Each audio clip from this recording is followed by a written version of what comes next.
Desde o ano 2000 que, em Portugal, a Great Place to Work Institute tem vindo a atribuir anualmente prémios às empresas onde melhor se trabalha, de acordo com a opinião dos próprios colaboradores.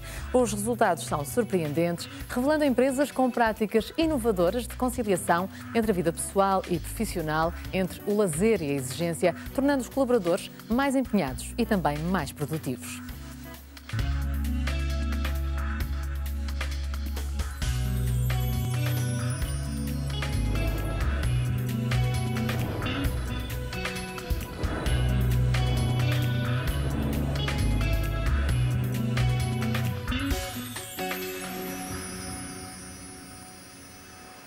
Boa tarde, bem-vindos a mais um Causas Comuns. A pergunta que deixo hoje é: gosta da empresa onde trabalha? Já pensou quantas horas passa no sítio onde habitualmente trabalha? Certamente são muitas horas da sua vida, mais do que certamente as horas que passa em casa com os seus filhos. Por isso, há empresas onde é de facto bom trabalhar. Hoje vamos descobrir algumas dessas empresas e vamos descobrir um prémio que é atribuído precisamente à melhor empresa para se trabalhar em Portugal. Vamos conhecer os nossos convidados: Sandrine Lage, que é diretora-geral do Great Place to Work Institute em Portugal; Pedro Vassalo, da Associação Cristã de Empresários e Gestores; João Paulo Girbal, diretor-geral da Microsoft Portugal; e ainda Margarida Manaia, diretora de Recursos Humanos da BCG, Boston Consulting Group. Muito boa tarde a todos, bem-vindos. Vamos então saber, Sandrine, como é que surgiu esta ideia de atribuir um prémio às melhores empresas para trabalhar?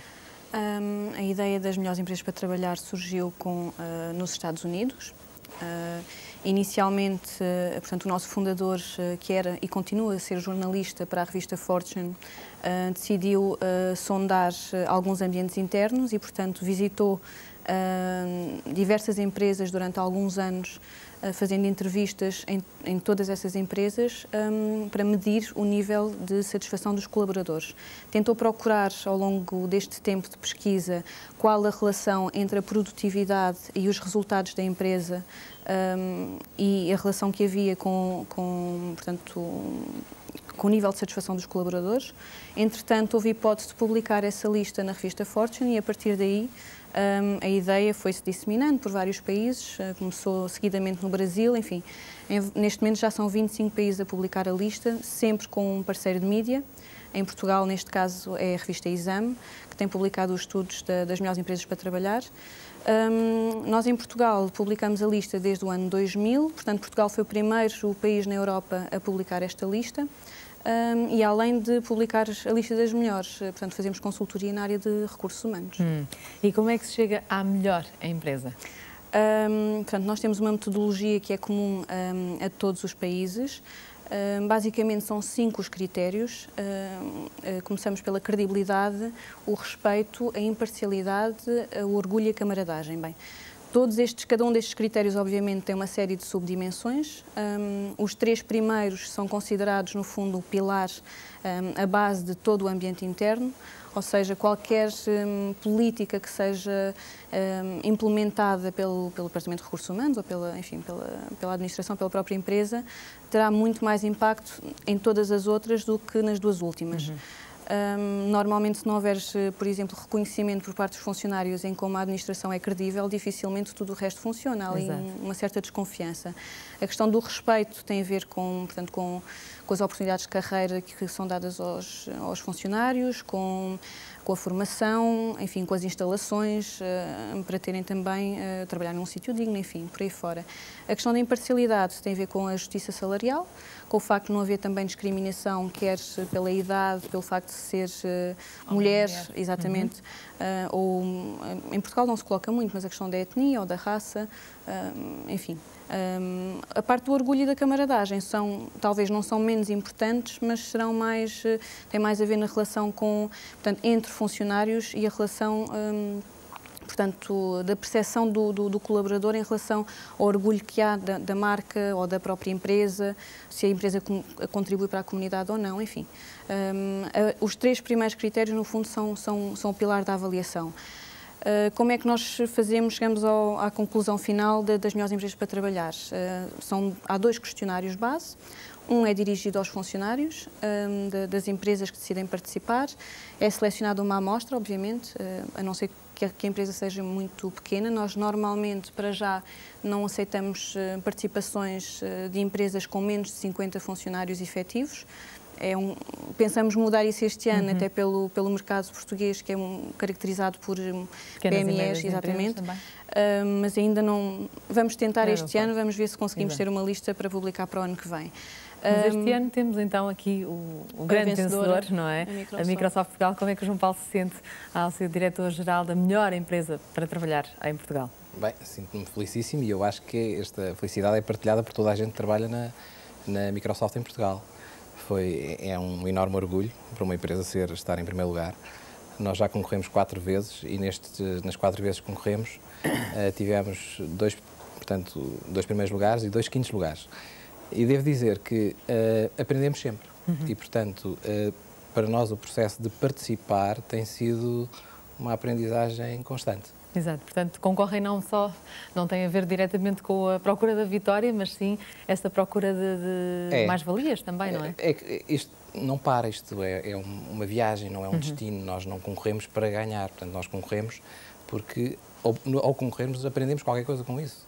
E é o que tem acontecido. Comunicou certamente aos funcionários a atribuição deste prémio? Claro. E como é que foi recebida a notícia? Houve de tudo, desde gritos, urras, portanto as pessoas ficaram muito...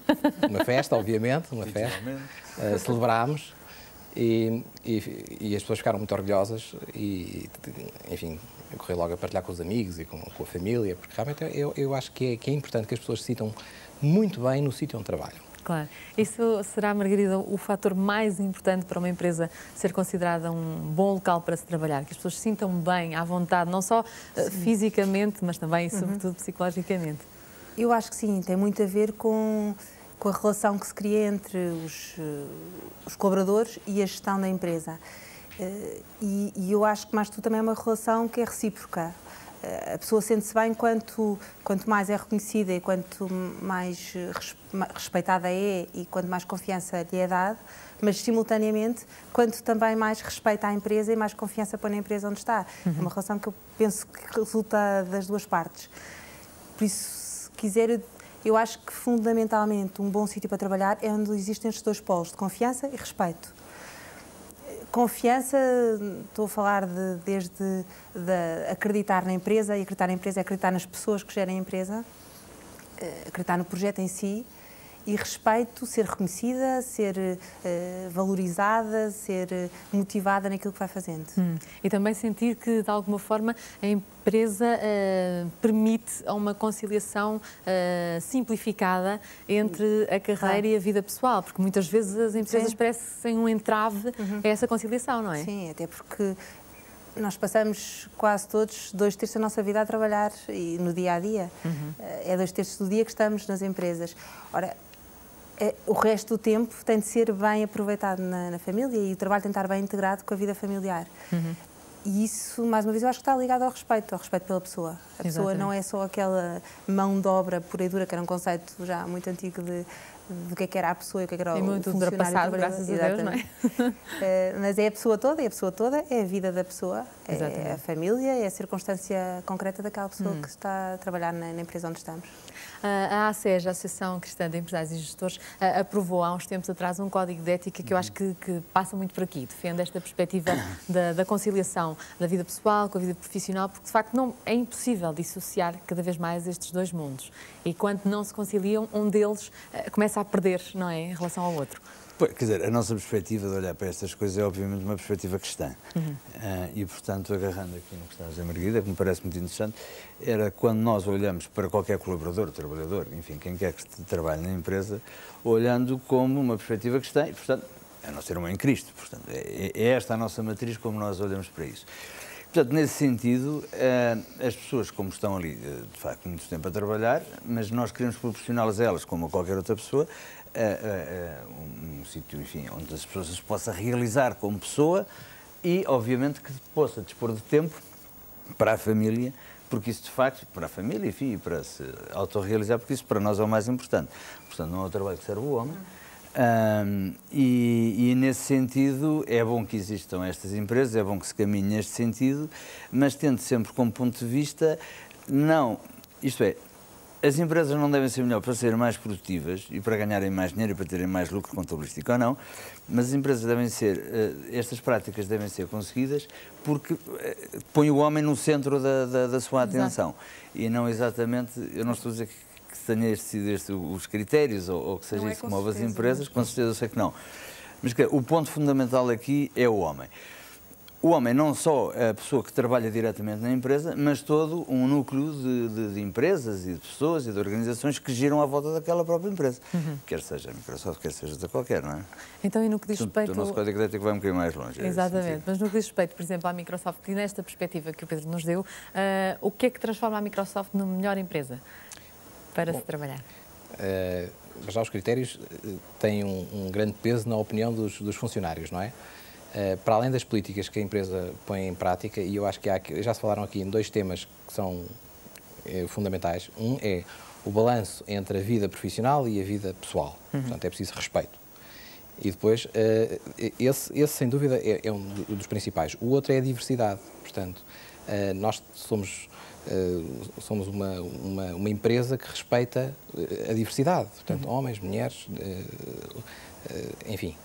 E, portanto, construindo à volta destes conceitos, nós tentamos pôr em prática uma série de princípios ou de valores que orientam toda a nossa atividade. Por exemplo? Por exemplo, honestidade e integridade. Paixão por clientes e por tecnologia. O sentido da autocrítica. São alguns dos valores que nós tentamos transmitir a tudo quanto fazemos. Depois, como é que isso se implementa nas pessoas? Como é que quando se implementa? Um novo trabalhador chega à vossa empresa, por exemplo, um novo colaborador? Quando um colaborador entra na empresa, recebe, digamos, tem uma recepção onde lhe é transmitido os princípios base. Nós temos um código de conduta que as pessoas têm que conhecer e esse código de conduta reflete os nossos valores. E, portanto, e depois as pessoas, normalmente, quem entra numa empresa, reconhece de alguma forma na empresa para onde vai trabalhar, não é? Porque escolheu-a, ou foi escolhido para lá trabalhar. Portanto, isso acontece. Portanto, as pessoas têm essa formação e depois é o dia-a-dia. É o exemplo das pessoas que já trabalham na empresa, porque as empresas são como famílias. Portanto, há uns que já estão quando os outros chegam. E, portanto, há muita da cultura que é passada de uns para os outros. Portanto, e isso acontece com frequência. Também há um aspecto curioso relativamente à cultura e que nós incentivamos, que é quando alguém entra, um recém-licenciado, ou alguém entra para uma posição de entrada, essa pessoa vai aprender muito com a empresa onde se insere. Portanto, tem pessoas com mais experiência que lhe vão, no fundo, guiar, orientar. Mas também se aprende imenso com aquelas pessoas que já têm mais experiência e que entram para lugares de maior responsabilidade, porque essas pessoas já vêm com uma experiência de vida e de trabalho que vem enriquecer a cultura da empresa onde se inserem. Exatamente. E nós e isso para nós é diversidade, é aceitar a diferença de quem está e incorporar isso na cultura da nossa empresa. Nós aproveitamos, saímos à rua e quisemos saber o que é que as pessoas pensam perfeitamente sobre esta questão. O que é que garante a qualidade de vida dentro de uma empresa? Vamos ouvir as respostas. Um local de trabalho é um local onde nós nos sentimos para já bem. Tem que ter um local com boas condições, com boa camaradagem, que seja um ambiente idêntico à casa, a nossa casa de habitação. Pronto. Uma família. A pessoa faça principalmente aquilo que gosta. Primeiro as condições físicas, as condições do ambiente de trabalho. E depois é saudável ter um bom relacionamento com os colegas. Tem que ter boas chefias, tem que ter objetivos definidos. A camaradagem, as chefias, o meio ambiente, tudo. Começa mesmo pelo bom ambiente, sem dúvida alguma. Se não nos sentimos bem, vira horrível, muito rapidamente. Boa ordenado. A boa localização em Lisboa, de preferência, boa localização eu acho que é muito importante. Depois tem aquelas coisas todas inerentes, tipo as regalias que a empresa pode dar aos trabalhadores. mas fundamentalmente o bom ambiente eu acho que faz 90% de uma boa companhia. Ter boas condições de, sei lá, de instalações físicas, pá, e depois todo o meio humano à volta, não é? É importante para um rendimento, pá, bom de trabalho. Se nós realmente tivermos um bom ambiente de trabalho, acho que a gente até produz melhor, sim senhora, eu acho. O local tem que ser agradável. Depois a empresa tem que ser uma empresa com uma boa política de recursos humanos. E as FIAs têm que ser FIAs com capacidade de liderança.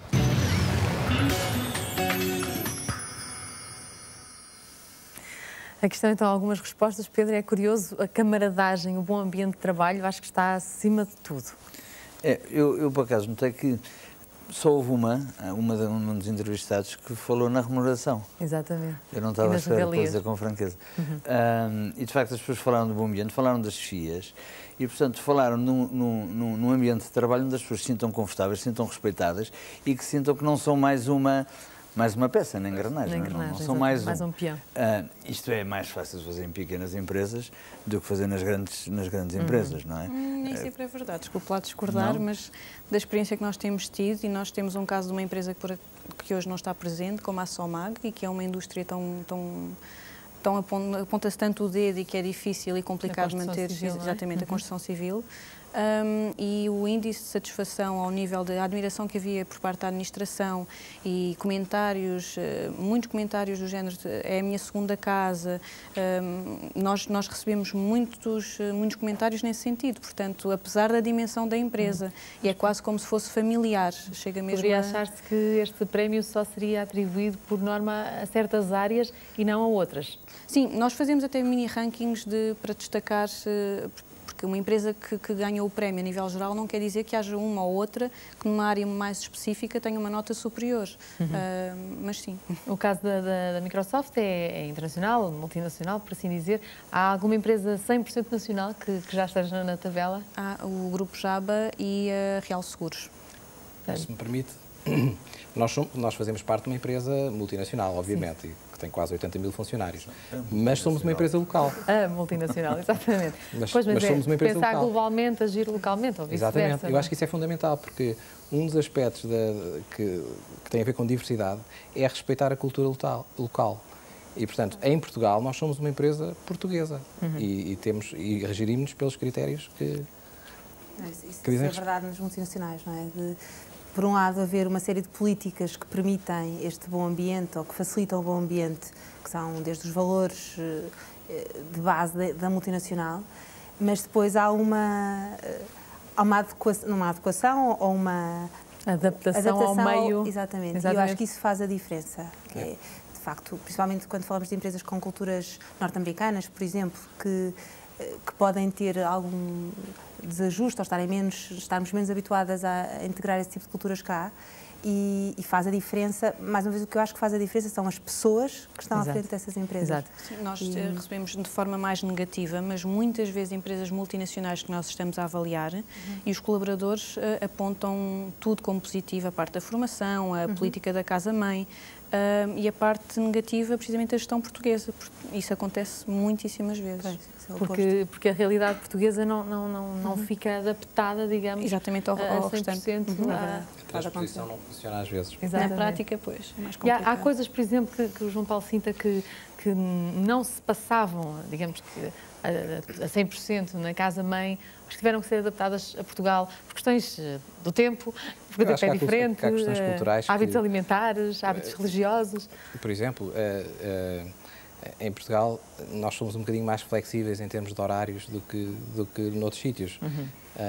Não quer dizer que as pessoas não tenham que cumprir, mas são a forma de trabalhar das pessoas, por exemplo, nas reuniões, a forma de conduzir reuniões é completamente diferente. Eu já tive a oportunidade de ter reuniões em vários países e vejo que existem diferenças. E não quer dizer que as pessoas sejam menos produtivas, trabalham de maneira diferente. Portanto, o que tem que se ter sensibilidade à forma de funcionar de cada povo e de cada cultura. E nos aspectos práticos, portanto, a Sandrine explicou-nos aqui os 5 critérios que, apesar de tudo, são dificilmente quantificáveis, porque não se consegue dar um número de confiança, um valor, ou consegue? Nós, inclusive, os 3 primeiros critérios, nós classificamos precisamente para avaliar o nível de confiança do colaborador em relação à empresa e em relação à administração da empresa, tudo mais. Mas as pessoas dão pontos? Não, nós temos um questionário dirigido aos funcionários com 55 questões, portanto, com declarações, portanto, só tem que responder, vai de 1 a 5 a avaliação, e com uma pergunta aberta para dar hipótese ao colaborador de redigir um comentário, positivo, negativo, o que for. No material que recebemos das empresas, portanto, em que nós perguntamos especificamente, por exemplo, de que forma é que na prática fazem com que, ou proporcionam ao colaborador, manter o equilíbrio entre a vida pessoal e profissional. Portanto, a empresa dá-nos uma série de... Deixamos à sexta-feira, fechamos a empresa às 4, o colaborador pode sair, ou praticamos o horário de verão, ou enfim, N exemplos de práticas, depois nós vamos ver, obviamente comparamos com a parte com o índice de satisfação do colaborador. Se o índice de satisfação estiver muito baixo, é porque aquela política na prática não está a funcionar. Mas de qualquer modo tentamos sempre cruzar um pouco, e depois os comentários também são de uma riqueza muito grande.